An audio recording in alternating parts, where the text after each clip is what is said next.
Hello friends, ഇന്ന് ഞങ്ങളുടെ വീട്ടിലെ കുറച്ച് കിളികളെ ഒന്ന് പരിചയപ്പെടാം. ഇതൊരു ആൺകിളിയാണിത്. ആ ആൺകിളിയുടെ രണ്ട് മക്കളാണ്. ഒന്നിതാ ഈ കുടത്തിൻ്റെ മേലെയും ഇതാ എപ്പോഴും വടിയുടെ മേലെ ഇരിക്കുന്ന ഇത്.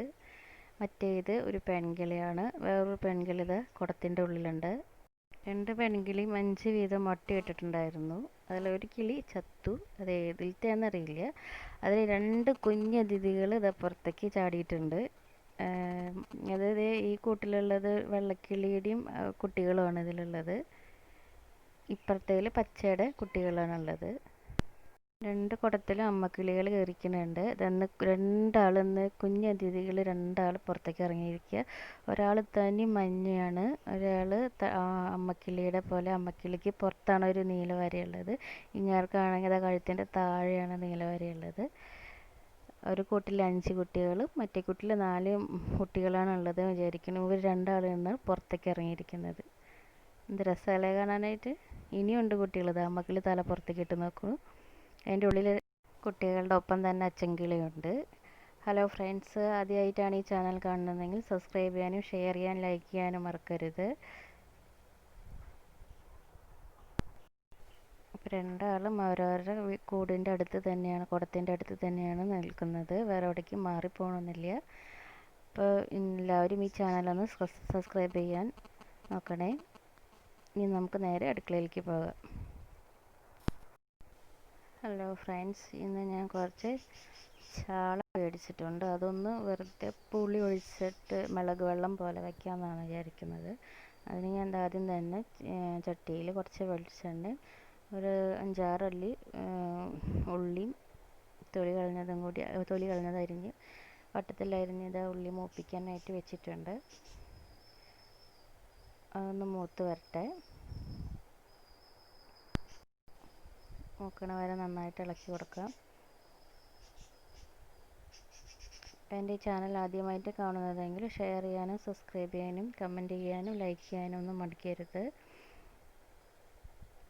സബ്സ്ക്രൈബ് ചെയ്താൽ മാത്രമേ അടുത്തൊരു ബെൽ ബട്ടൺ കാണും. അത് ക്ലിക്ക് ചെയ്യുമ്പോൾ മാത്രമേ ഞാനിടുന്ന വീഡിയോസിൻ്റെ നോട്ടിഫിക്കേഷൻ ഞങ്ങൾക്ക് ലഭിക്കുകയുള്ളൂ. ഞാനിപ്പോൾ ഇതിൽ 2-3 തണ്ട് കറിവേപ്പിൻ്റെ ഇല തണ്ടോടുകൂടി തന്നെ ഇടുകയാണ് ചെയ്യുന്നത്. ഇത് നല്ലൊരു ടേസ്റ്റുള്ളൊരു പുളിവെള്ളമാണിത്. ഇതൊക്കെ കൊള്ളിയുടെ കൂടെ കൂട്ടി കഴിക്കാൻ നല്ലൊരു ബെസ്റ്റ് ഒരു കറിയാണിത്. ഇതിപ്പോൾ ഇതാ ചെറുതായിട്ടൊന്ന് മൂത്ത് വന്നിട്ടുണ്ട്. ഇനി നമുക്കിതിലേക്ക് ഞാനിതിൽ 3 പച്ചമുളകും ഒരു ചെറിയ കഷ്ണം ഇഞ്ചിയും ഒരു 2 അല്ലി തൊലി കളഞ്ഞ് ചെറിയ ഉള്ളിയും രണ്ടായി അരിഞ്ഞ് വെച്ചിട്ടുണ്ട്. അതും കൂടി അതിലേക്ക് ചേർക്കുകയാണ്. ഇനി ഇതെല്ലാം കൂടി ഒന്ന് ചെറുതായിട്ട് മൂത്ത് വന്നിട്ടുണ്ട്. ഇനി നമുക്കിതിലേക്ക് ആവശ്യമായ പൊടികൾ ചേർത്ത് കൊടുക്കാം.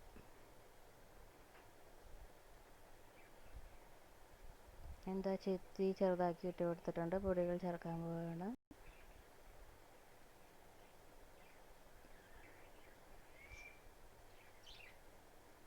ആദ്യം തന്നെ ഒരു 1/4 ടീസ്പൂണോളം മഞ്ഞൾപ്പൊടി. പിന്നെ ഞാനിതിലേക്ക് ഇത്തിരി മല്ലിപ്പൊടി ഇത്തിരി കൂടുതൽ ചേർക്കുന്നുണ്ട്. ഞാൻ വലിയ ടീസ്പൂണോളം 3 ടീസ്പൂണോളം മല്ലിപ്പൊടി ചേർക്കുന്നുണ്ട്. അതേപോലെ തന്നെ 2 ടീസ്പൂണോളം മുളക് പൊടിയും ചേർക്കുന്നുണ്ട്. ഇനി ഇതെല്ലാം കൂടി ഇളക്കി ഇതിൻ്റെ പച്ചമണം പോണ വരെ ഒന്ന് ഇളക്കണം. മല്ലിയുടെയും മുളക് പൊടിയുടെയും മഞ്ഞൾപ്പൊടിയുടെയും ഒക്കെ ഒരു പച്ചമണം പോലെ വരെ ഒന്ന് വഴറ്റിയെടുക്കാം. ഇതിപ്പോൾ നന്നായി നന്നായി മൂത്ത് വന്നിട്ടുണ്ട്. മല്ലിയും മുളകൊക്കെ നന്നായി മൂത്ത് വന്നിട്ടുണ്ട്. ഇനി ഞാനിതിലേക്ക് കുറച്ച് പുളി പിഴിഞ്ഞത് ഒഴിച്ച് കൊടുക്കുകയാണ് ചെയ്യുന്നത്.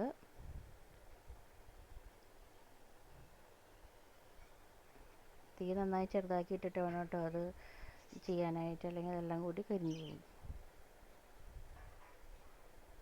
അതിലേക്ക് ആവശ്യത്തിനുള്ള പുളി ഞാൻ പിഴിഞ്ഞിട്ടുണ്ട്. അങ്ങനെ ഈ പൊടികളും ഒഴിച്ച പുളിവെള്ളം കൂടി നന്നായി ഇളക്കി യോജിപ്പിച്ചിട്ടുണ്ട്.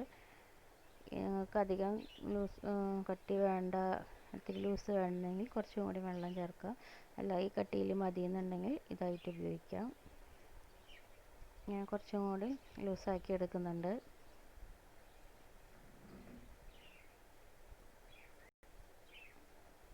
കുറച്ചും കൂടി വെള്ളം ഞാനതിൽ ചേർക്കുകയാണ് ചെയ്യുന്നത്.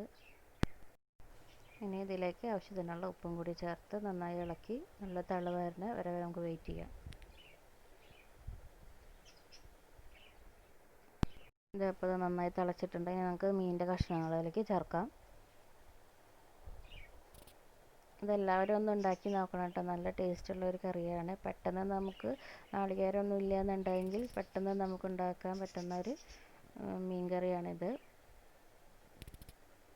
കപ്പയുടെ ഒക്കെ കൂടെ കഴിക്കാൻ ബെസ്റ്റ് പറ്റിയൊരു കറിയാണിത്.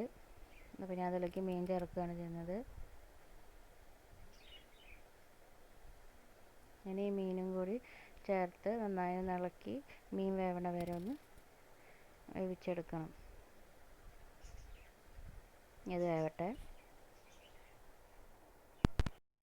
ഇതപ്പോൾ നന്നായി തിളച്ചു മീനൊക്കെ വെന്തിട്ടുണ്ട്. ഇനി നമുക്കിതിലേക്ക് 2 തണ്ട് കറിവേപ്പിൻ്റെ ഇലയും കൂടി ചേർക്കാം. ഇപ്പോൾ നന്നായി തിളച്ചിട്ടുണ്ട്, മീനൊക്കെ നന്നായി വെന്തിട്ടുണ്ട്. ഇപ്പോൾ നന്നായി തിളച്ചിട്ടുണ്ട്. ഞാനിതിലേക്ക് 2 തണ്ട് കറിവേപ്പിൻ്റെ ഇലയും കൂടി ചേർക്കുന്നുണ്ട്. ഇതെല്ലാവരും വീട്ടിലൊന്ന് പരീക്ഷിച്ച് നോക്കണം. അടുത്തൊരു റെസിപ്പിയുമായി ഞാൻ വേഗം തന്നെ വരാവുന്നതാണ്.